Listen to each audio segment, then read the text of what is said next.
পড়ার সময় আমরা যেটা মনে করি যে কোনো সময় পড়বো, মাথা বোধহয় একই রকম করে কাজ করবে। বিশ্বাস করেন, এটা ভুল।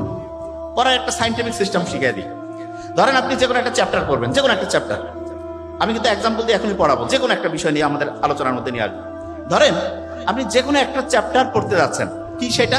সংবিধান পড়বেন। ধরেন সংবিধান যখন আপনি পড়বেন, এই সংবিধানটা যদি আপনি, আপু শুনতে হবে, সংবিধান যখন আপনি পড়বেন, তখন এই সংবিধানটা যদি আপনি ঘটনার গল্প দিয়া পড়েন, মাথার মধ্যে একদম সাথে সাথে ঢুকে যাবে। কিরকম এক্সাম্পল দিই।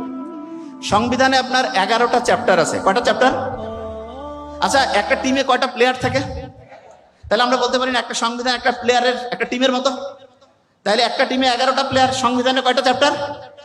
11।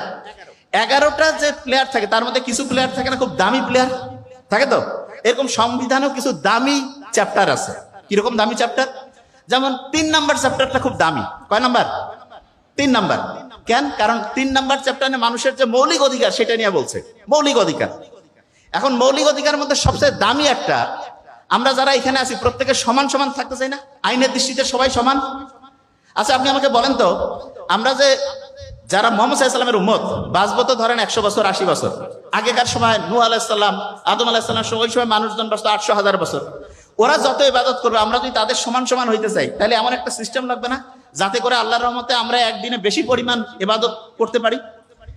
এই জিনিসটার জন্য আল্লাহ রোজার মাসে একটা স্পেশাল রাত রাখছে। ওইটা কত রাত, কত রোজা? 27। আপনি সংবিধান খুলেন, দেখবেন যে আইনের দৃষ্টিতে সবাই সমান। এটা 27 নম্বরে আছে। কততে? 27। বলেন না আমার সাথে, 27। আচ্ছা এবার দেখেন, স্বাধীনভাবে চলাফেরা করতে চান না? আচ্ছা ঢাকায় যে জ্যাম, স্বাধীনভাবে চলতে চাইলে একদম উপর দিয়ে মাঠ পার হয়ে যাওয়া লাগবে না আকাশে? ক্রিকেট খেলায় যদি আপনি উপর দিয়ে একদম ডাইরেক্ট একটা বল ছক্কা মারেন, 6টা বলে যদি ছক্কা মারেন, কত রান হবে? 36। আপনি দেখেন 36 নাম্বার যে অনুচ্ছেদ, স্বাধীনভাবে চলাফেরার সুবিধা আছে। স্বাধীনভাবে হচ্ছে মানুষের যে চলাফেরার স্বাধীনতা, এটা 36 নাম্বার অনুচ্ছেদ আছে। বুঝতেছেন আমার কথা আমি কি বলতেছি? আচ্ছা এবার আমি আপনাকে একটা জিনিস বলি। মুহাম্মদ সাল্লাল্লাহু আলাইহি ওয়াসাল্লাম নবুয়ত পেয়েছে কত বছর বয়সে? হ্যাঁ 40। তার নবুয়ত, এটা তো কোনো পেশা না, কিন্তু যদি আমরা নর্মালি ধরি যে এটা একটা কাজ, বৃত্তি, তাহলে বলেন তো বৃত্তির স্বাধীনতা, পেশার স্বাধীনতা কত নম্বর অনুচ্ছেদ? 40। আচ্ছা এবার একটা জিনিস চিন্তা করেন তো, পাক ভারত উপমহাদেশে স্বাধীন হয়েছে, বাংলাদেশ, ভারত, পাকিস্তান একসাথে, আগে পাক ভারত ছিল না? ব্রিটিশদের কাছ থেকে স্বাধীন হয়েছে কত সালে? 47।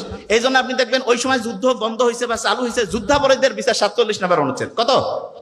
47 নম্বর অনুচ্ছেদ। আচ্ছা এবার একটা জিনিস চিন্তা করেন তো আপনি, বাংলাদেশটা সরকার যারা চালায়, তাদের ভুল ভ্রান্তি ধরার জন্য যদি আমরা একটা খুব ভালো লোক রাখি, খুব ভালো লোক, একটা খুব অনেস্ট লোক। আচ্ছা অনেস্ট লোক কি ভাগ্যবান না ভাগ্যহীন? ভাগ্যবান নাম্বার কত? লাকি 7। পরপর 2টা লাকি 7 রাখলে কত হয়? 77 না? 77। তাহলে ন্যায়পাল এইটা কত নাম্বার অনুচ্ছেদ হবে? 77। কত? 77। আচ্ছা বলেন তো, ভোট যে আমরা দেই, ভোট দিতে নির্বাচন কমিশন লাগে না? নির্বাচন কমিশন। আচ্ছা নির্বাচন কমিশন যে ভোট দেয়, ভোটার হওয়ার সর্বনিম্ন বয়স কত? তার আগে যদি একটা এক দেই, কত হয়? তাহলে নির্বাচন কমিশন গঠন কত হবে? 118। আপনি কি আমার কথা বুঝতে পারছেন? আচ্ছা এবার বলেন তো, গণতন্ত্র যে আছে, মানুষের একটা প্রথম চাওয়া না গণতন্ত্র? প্রথম চাওয়া হচ্ছে 1। মানবাধিকার, এটা একটা প্রথম চাওয়া না? এটা তো 1। 2টা এক পাশাপাশি রাখলে কত হয়? তাহলে গণতন্ত্র, মানবাধিকার কত নম্বর অনুচ্ছেদ? 11। আচ্ছা এবার চিন্তা করেন তো, আপনার এই যে মোবাইলে যে আমরা টাকা ঢুকাই, 15% ভ্যাট কাটে না? 15% কি কাটে?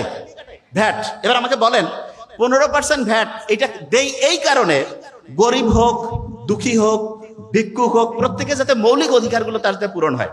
তাহলে মৌলিক অধিকার পূরণের জন্য রাষ্ট্র যে ব্যবস্থা করবে, কত নম্বর অনুচ্ছেদ? 15। Very fine. আচ্ছা বলেন তো, ওই যে 18 বছর বয়স আছে না একটা জিনিস, তাহলে 18 বছর বয়সের সাথে দেখেন তো, আমরা বলি না যে নৈতিকতা, জনস্বাস্থ্য নৈতিকতা, এটা কত নম্বর অনুচ্ছেদ আছে? জনস্বাস্থ্য নৈতিকতা 18। কত আছে বলেন? 18। আচ্ছা এবার একটা জিনিস আমি আপনাদের বলি, প্রথম থেকে যা কিছু আমরা বলছি, যদি আমরা ঘটনার গল্প দিয়ে পড়ি, পড়াটা মাথায় আসতেছে না সহজে?